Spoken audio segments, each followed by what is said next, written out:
First question is from Jim Matheson. Jim, as soon as your microphone is unmuted, you can ask your question. Go ahead. Ken, what does an NHL general manager do in the hub? Normally at a playoff game, you could be sitting in the seats and talking to other GMs or talking to the media. So what does a GM do during the hub?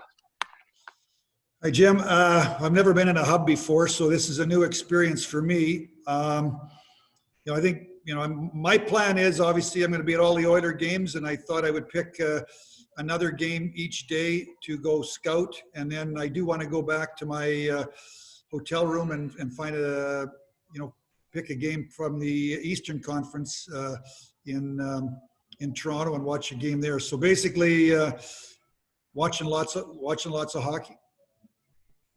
Next question from Ryan Rashad. Ryan, as soon as you're ready, go ahead. Thanks, Andre. Hey, Ken. Just wondering about just a couple of positive tests around the league through the first 5 days of Phase 3, which I think is probably considered a decent result. How has your group handled Phase 3 as a group in terms of the messaging to the players about how to keep things tight, keep things safe? And how have you seen your leadership group handle that issue and the entire team as a unit? We talked about it the first day of Phase 3 on the Monday morning about the importance of them being diligent with, washing their hands, decisions that they make about where they go out and social distancing. Because if you do end up getting COVID, it looks like, obviously you're going to be isolated in the process, but you're probably going to be away from the team for a minimum of 2 weeks and closer to 3 weeks. So we want to hit the hub on Sunday with everybody healthy, and obviously they're getting tested every second day. So far so good. So I think that they're making good decisions. Certainly the test would indicate they're making good decisions in terms of protecting themselves and protecting their teammates and protecting their families. And I think from a leadership standpoint, I think that, I think we're, as we're starting to get close to the hub on Sunday, and then, Tuesday night we play a game against Calgary, and Saturday afternoon, I think we're starting to get excited. Tonight, obviously, is a game day, pre-game skates this morning, a game tonight at 8 o'clock to simulate a night game. We're going to have a Colby Cave game on Saturday afternoon at 1 o'clock to end our Phase 3 training camp as we go into the hub on Sunday. So I think everybody's getting excited. I think that we're excited about the opportunity, and the juices are starting to get flowing a little bit with the anticipation of real hockey's on the horizon. Next question from Mark Spector. Mark, as soon as your microphone is active, go ahead. Yeah, Ken, some of us go back to the early lockouts, like when they missed games in 94, 95. And back then, some of the players showed up not in good shape. They hadn't been working out. I think that's all changed. Looking at your practices, guys are, everyone's flying. I would ask you as a general manager, just looking down on your team for a full week now, what are the things that have perhaps surprised you? Is there anyone standing out you didn't think would stand out? Anything happened in this past week on the ice that maybe you didn't expect? Well, I think thanks, Mark. I think, talking to Dave Tippett, I think we've been happy with the attitude. We've been happy with the work ethic. I think, the players today, they watch what they eat. They make decisions, year round about training. So I think, when we went into the pandemic, they watch what they eat, they train to the extent that they can. And then obviously Phase 2 started in early June. So it's basically been all of June and it's going to be all of July before we play a game 1 against Chicago. So I think they're in good shape. They've competed hard. What I've liked in the scrimmage is that it's not been like, they play hard one way and they float. They've back checked. They've taken space away. They're trying to play the the game the way that we believe we need to play the game in order to be successful. You attack when you got the puck, and when you don't have the puck, you're going to have to, you're going to have to work to defend to try to get the puck back. So, I think that we're slowly ramping up, and we're happy where we're at right now. Obviously, you want to get a little crisper. I know this week Dave Tippett started to really spend some time on special teams. But come playoff time, goaltending, special teams. Good luck with health. There's some ingredients that everybody knows has got to happen if you're going to go on a long playoff run. Special teams is one of them. So I know Coach Tippett's been really emphasizing special teams the last couple of days, and that will continue. So, as far as individual players, I think, I think for the most part they've all played hard, and they look ready. Next question, Joshua Clipperton. Go ahead, Josh. Hey, Ken, thanks for doing this. I'm just wanting to look past the season just for a minute and just get your take on the CBA and what it will mean for free agents with the salary cap staying flat in the short term, especially the UFAs. Well, that's a good question. I mean, certainly I know the cap's going to be 81.5 next year, and possibly the year the year after. I try to take a 2-year look when you start to do contracts. Certainly, I know it's 81.5. They were projecting 84 to 88 million dollars at our general managers meetings in early March. And there's an $85.5 million cap versus an $81.5 million cap. $4 million is a fairly significant amount of cap space for everybody. So it's going to be tight, and we're going to continue, I guess, try to find players that can play for. You need cheaper players on your roster. You always do. You're probably going to need a little bit more in order to build a team. So obviously we got some players that have got to get signed here between now and November, December, whenever we start up again. So I have time. I'm looking forward to evaluating our team during this tournament, and then sitting down at the end and talking to my people, my pro scouts, and the coaching staff, Tip, and seeing what we thought. This is a unique tournament. We haven't played. Everybody hasn't played for 4 or 5 months, so I don't want to put all the emphasis just on what transpires here between August the 1st and the end of September.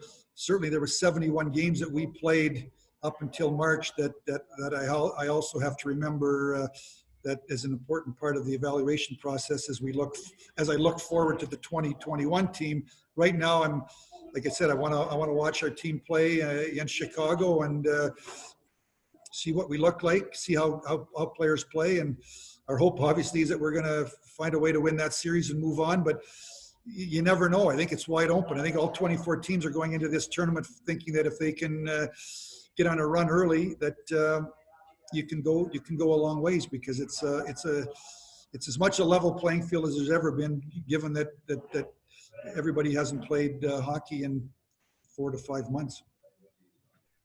Next question, Daniel Nugent-Bowman. Go ahead, Daniel. Hi, Ken. I just have a couple questions about a couple prospects, rather. Yesterday, obviously, it was announced that Theodore Lundstrom will play with Frölunda on a loan next year. Given that he's on a 1-year contract, what kind of complications does this kind of arise for the organization? And also with Phil Kemp, I believe I have this correct in that Yale will not play next year. So what's the plan for somebody like him, or what's the hope for somebody like him? Well, as far as Lundstrom, I've talked to the general manager for Frölunda, Freddie Sjostrom, and I've talked to Lundstrom's agent, Matt Cater. Basically, he's being loaned up until the NHL training camp for the 2021 season begins. And then Frölunda understands that, we want him back, and Lundstrom wants his opportunity to come to North America to see if he can carve out a career here over in North America. So certainly there's an understanding between Frölunda, between the player and the Edmonton Oilers that he's over there to help Frölunda as much as he can up until our training camp starts for the 2021 season. As far as players, obviously in the Ivy League, and specifically camp right now, obviously I have to reach out and see what the players thinking and see what our people are thinking about him. So that's on the to-do list. Next question is for Jim Matheson. Jim, as soon as your microphone's active, you can ask your question. Go ahead.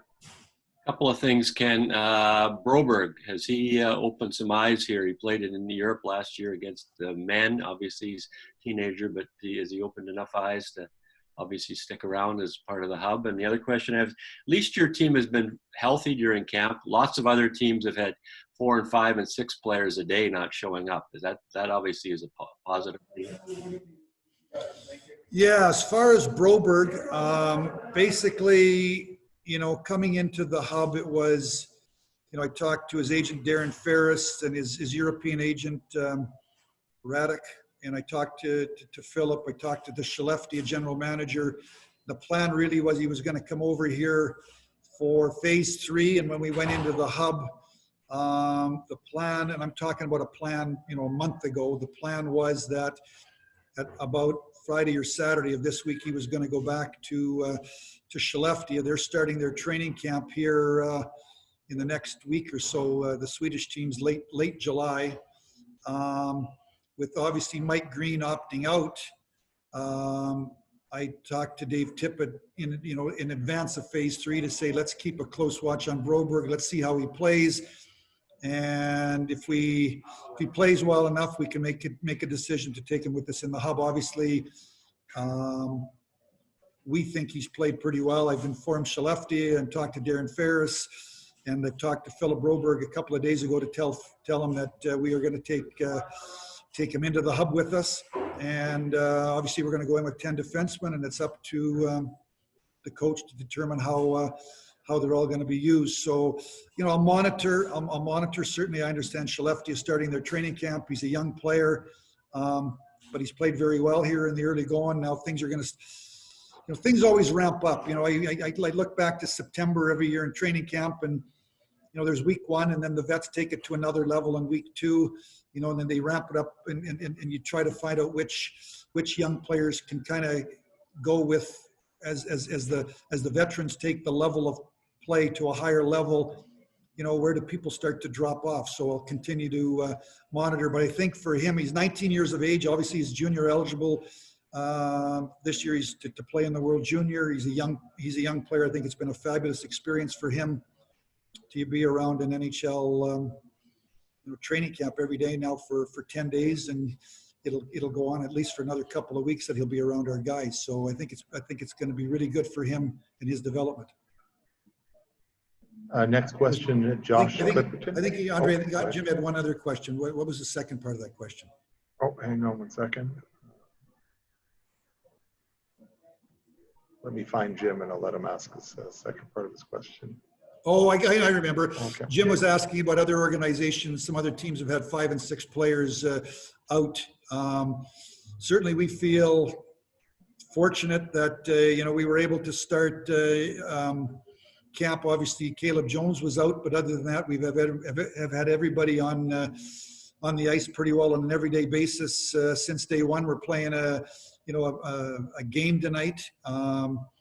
Everybody's playing in the game, so I think that I think that's an advantage that there's been some continuity on an everyday basis to have all our players on the ice day after day after day after day. So certainly, good decisions by all our players. Good luck with health. I'm sure there's other players around the league that have been injured. I was worried coming into camp about the possibility of groin pulls and hip flexors, with guys that haven't been on the ice. But touch wood, we haven't had any of those issues, and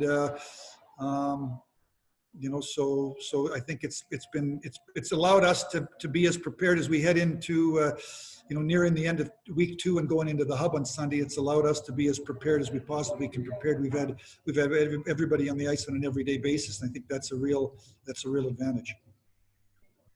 Next question, Josh Clipperton. Go ahead, Josh. Hey, Ken, just a couple follow-ups. First one, in your experience of scouting AHL or different leagues, what's other than the obvious length of the series, what's the difference in a 5-game series versus a 7-game series in terms of how you approach it? And secondly, what do you think about the lack of a dress code for teams across the league in the hubs? Well, first off, a best of 5 series versus a best of 7. Obviously, things happen way quicker. You're going to go into game 1 and you lose. Someone's going to win game 1 and someone's going to lose, and there's now game 2 is almost a must win. Almost. I mean, you can lose games 1 and 2 and come back and win 3 in a row. But you start the analytics, the odds start to get long. So I think that the importance of getting off to a good start, and at worst being split after 2 games as you're starting to find your game. You don't want to start to find your game. You lose the first 2, and you can totally dominate a game, and a goalie can beat you, and you lose that game. So it's certainly it's going to happen fast. We're playing Saturday, Monday, Wednesday, Friday, Saturday. I mean, from Saturday to Saturday, somebody is moving on and somebody's been eliminated. So it's going to happen. It's going to happen real fast. And as far as Dress code. I'm not sure what, I can't speak. Obviously, there's going to be 12 teams here. And we're going to talk to our players here in the next, tomorrow we're going to have a meeting with our players to talk about the hub. That's one of the things that we'll talk about. Certainly you want our teams to, look, you like them to look professional, but certainly if, there's no fans around, there's no media around, they're going to walk from the rink over to here. You want them to look good. So I'm not sure what all the players are going to wear. Certainly that's been agreed upon between the NHL and the NHLP that there's no dress code. So I don't know what players are going to be thinking, but I'm sure that they'll look good, they'll look professional. We'll take 3 more questions. Mark Spector, go ahead. After those 2 fine questions from my colleague, Josh Clipperton, I would ask you this, Ken. You've been part of really good teams in Detroit that went in the playoffs. I'm thinking of I think it was 2004 with Calgary, 2006 against Edmonton that got upset. Now you're leading a team that's a pretty good team, and everyone's giving them a shot to compete in the playoffs. I'm not going to say you're going in as a Stanley Cup favorite, but the whole landscape of this playoff has changed, right? Everyone's healthy, and it's a completely unique situation. How do you feel? How do you feel about your chances? Do you feel the Oilers' chances get better under this scenario? I think it's wide open. I think I'm not going to tell you all 24 teams can win the Stanley Cup tournament, but I think all 24 teams can win a playoff round. And then if you win one playoff round, you get on a roll. Mark, there's so many. What everybody doesn't know is injuries. And injuries, and if you need depth, but there's certain injuries that you're able to kind of overcome. And how long are the injuries? Are the injuries for a game, or are the injuries that you're losing a key player for an entire series? So over the course of time, things change, and that's why I think, and again, over 82 games, the teams that have great years win lots of games by a goal. And the teams that aren't quite as good don't win quite as many by a goal. And as you start to get into a 16-team tournament, now it's 24, but, that's why the Stanley Cup playoffs are number 8s can beat number 1s, and 7s can beat 2s. You talked about in 05, 06, so I think we had a 126 or 128 point team that lost in the first round to the Edmonton Oilers, and Edmonton went on to Game 7 of the Stanley Cup Finals. So that's the beauty of the Stanley Cup Finals. And I've been at it long enough to know you don't get comfortable. and you throw all the expectations out the window. You can throw all the regular season stats out the window, and you start from scratch. And last year, the two #1 seeds between Tampa Bay and Calgary, I think they won one game. One team got swept, and one team lost in 5. So the parity has never been better. How do I feel about our chances? I feel that if we play our very best and we get real good luck with health, we have a chance to go on a long run. But if we don't play our best, it could be a short run. We're playing a team in Chicago. They've got Patrick Kane and Taze and Duncan Keith, and they've got really good young players in Kirby Doc and DeBrincat. They got a nice mix of veterans and leaders, and their Stanley Cups aren't that far behind them, so they know how to win. They've been in playoff hockey before, so we've got a real tough opponent right off the bat, and we're going to have to be at our very best to be able to win the series. And if we're not at our very best, there's a real good chance that we won't advance. So, to the question before, the importance of being able to hit the ground running for game 1 over the next 10 days, we got to try to ramp this, find our game and ramp it up a little bit more, because the series happens Saturday to Saturday in 1 week. I think we feel good about what we accomplished over 71 games to put ourselves in this position. But in pro sports, you got to prove yourself every night, every game, and every year. And this is another opportunity that we have to prove ourselves. 2 more questions. Next up will be Ryan Rashad. Ryan, go ahead. Kenny, just a thought about, this moment that we're in here where people are doing things for the first time in terms of just kind of putting together this hub training camp and having to head into this bubble to play games and all of the things that, everyone's experiencing for the first time. I wonder about the value of having a coaching staff with the level of experience that your coaching staff has, just in terms of being able to, figure out how to handle these situations the best way possible, and the job you see your staff doing in coming up with a plan and how that'll maybe benefit you as more new things come at you for the first time. Well, I think, I'm going to give you my own personal opinion. I think, I put an emphasis on experience. I think, what does experience mean? It means you've been in lots of situations and you've dealt with those situations, and some of those situations have turned out and some haven't turned out. And maybe the next time you handle that situation, you can fall back on that experience to give you some, to help you maybe handle a situation differently or the same. And that's certainly, Dave Tippett's been a coach in the National Hockey League for over 1,000, 1,200 games. He's played in the National Hockey League. He's coached in Dallas. He's coached in Arizona. He's now obviously a coach here for 70 games in Edmonton. So, Jim Playfair has been around the game a long time. He was a head coach in Calgary. He's an assistant coach. He worked with, I was watching NHL Rewind the other night. I was watching the 04 Game 6, Detroit versus Calgary, when Calgary won 1-0 in overtime to eliminate Detroit, and saw Jim Playfair on the bench. I came in the next morning. I told him how young he looked and how good he looked on the bench. So, our coaching staff, Gully's been around pro hockey a long time. He's been a head coach, been an assistant coach, at the NHL level and at other levels. So we've got a very experienced coaching staff that have had a lot of experiences.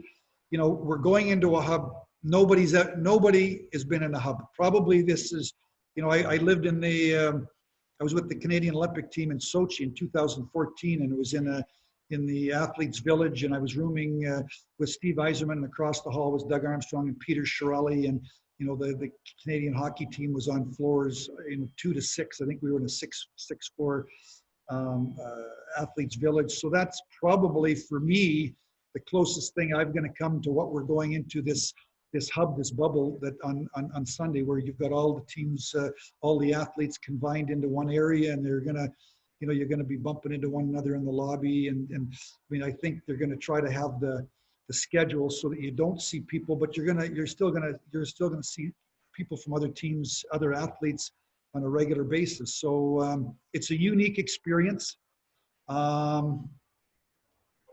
Whoever wins this Stanley Cup, is going to have, if a team in the play and you're going to have to win 5 rounds versus 4, we're all going to have to deal with the being in a hub, being in a bubble.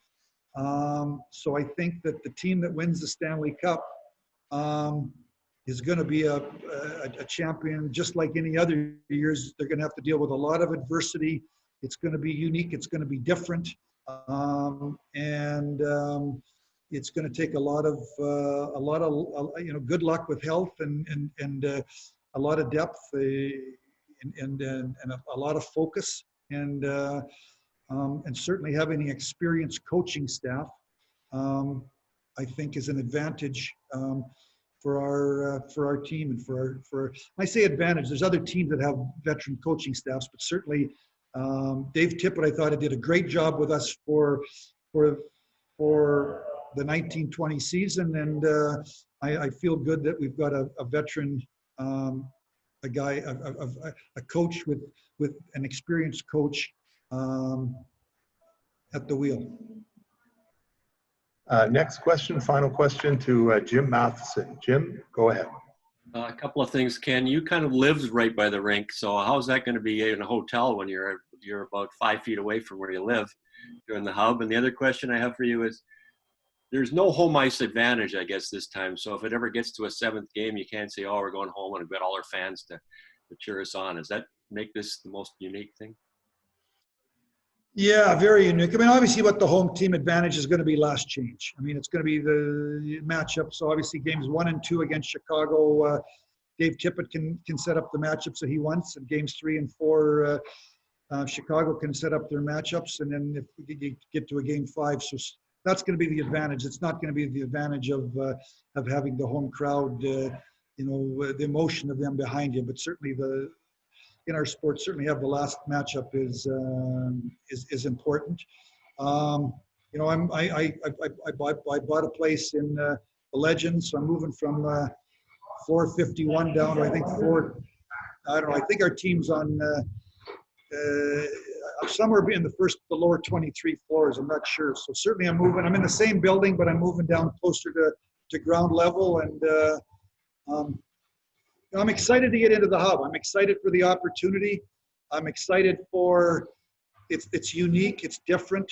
I'm excited to see how the games are going to look. Nobody knows, and I think I'm a sports fan. I'm a hockey fan. I've been fortunate to be in pro hockey since I've been 20 years old as a player, as a scout, and management, and as a general manager. We got the greatest athletes in the world, and I think that they're going to go out starting August 1, and everybody wants to get their name on the Stanley Cup. It's special. I'm fortunate that I've 4 times our team won the Stanley Cup, and the ability to have a Stanley Cup party, and everybody. There's 24 teams that have that opportunity. One team is going to be the last team standing and be the Stanley Cup champion. They're going to be a real worthy champion because, like I said, if it's a play-in team, you got to win 5 rounds instead of 4, and it's going to be different. It's going to be unique. And I think it's going to be exciting. And obviously, games are going to be on TV morning till night. And if you're a hockey fan, you're going to be able to start watching hockey around noon Eastern time until, I don't know, midnight Eastern time, 1 o'clock Eastern time, 1:30 Eastern time, maybe longer if you go into overtime. So it's going to be exciting for our sport.